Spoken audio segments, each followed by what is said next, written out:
Chinese takeout style wings. Some of the best fried chicken you'll ever have. It's even better when you buy them in the hood. Kentucky wishes they could have created this. Today on Poor Choices, we're frying up some wings in the oh so delicious Chinese takeout style, crispy skin, full of umami, and it's really easy to make. With football season and the holidays coming up, this is the perfect way to change up your wing game. And if I were the Colonel, I'd be trying to make a combination KFC and Panda Express.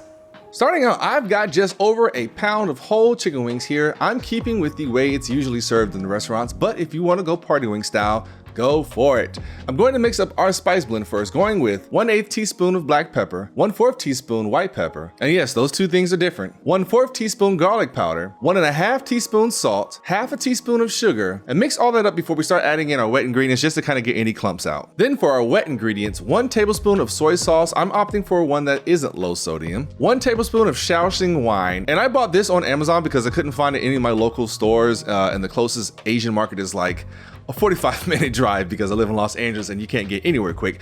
But if you cannot get your hands on this via locally, or you just don't want to shop on Amazon, you can substitute with dry sherry, or you can use mirum.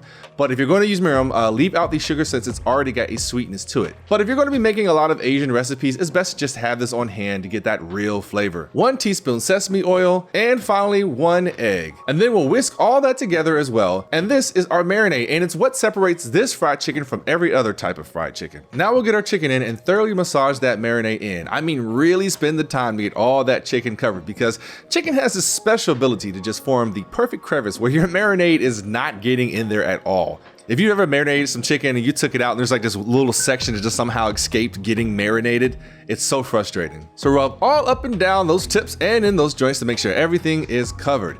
Then we'll add in 2 tablespoons of all-purpose flour and 1 tablespoon of cornstarch. Now thoroughly massage that into the chicken. Resist the urge to just throw those 2 ingredients in the marinade before you add the chicken. It's important to work the marinade in first and then the flour and cornstarch so that they start to form an outside layer, which is going to be our crispy skin. Also, again, make sure it's all in the crevices and joints. When you're done, it'll kind of have a loose batter consistency. Cover up your bowl with the devil, aka plastic wrap, and let it sit in the fridge overnight. Yep, we need that long to let all this work in. Now, if you're really in a hurry, you could get by with just 2 hours, but seriously, overnight is always the best result for this. And it is the next day, and we just need to do a little bit more work before we're ready to fry. So toss all that chicken again. The batter should have thickened up just a little bit, but if it looks like it's still too watery and not really catching onto the chicken, don't be afraid to throw in a little more cornstarch and flour in there. I mixed up another 2 tablespoons of flour and 1 tablespoon of cornstarch and got it thickened up just right. And if you're going to go that route, just make sure you mix everything up thoroughly so you don't have these clumps of raw flour or cornstarch. Now let's get to the fryer. I've got some oil here, I believe it's vegetable oil, preheated up to 325 degrees because we're going to double fry these suckers. And that double fry is key to really locking in that Chinese takeout flavor and texture. And we may have to do this in batches, which is totally fine. We just don't want to crowd that basket. So drop your chicken in at 325 for 5 minutes and then move it to a cooling rack once it's done. I prefer this over paper towels just because that hot oil can steam in the paper towels and start to mess up our crunchiness, which we don't want that. Once all the wings have been initially fried at that 325, we're going to crank up the oil to 375 and we'll fry this a second time for 4 minutes. And that's it, my friends. I threw in some green onions for color and went to town. And if you're nervous about frying, maybe this is your first time kind of doing it, you can always take a food thermometer and probe these to make sure that they are at least 175 degrees internal. And don't worry if it's hotter than that. Chicken wings have a lot of forgiveness. Like, you can take these up to 190, 200, and they'll still be juicy and delicious. Hey everybody, this has been Poor Choices Kitchen. We have a Patreon linked down in the description. $1 a month is all we ask for to pay for recipes during these here inflated times.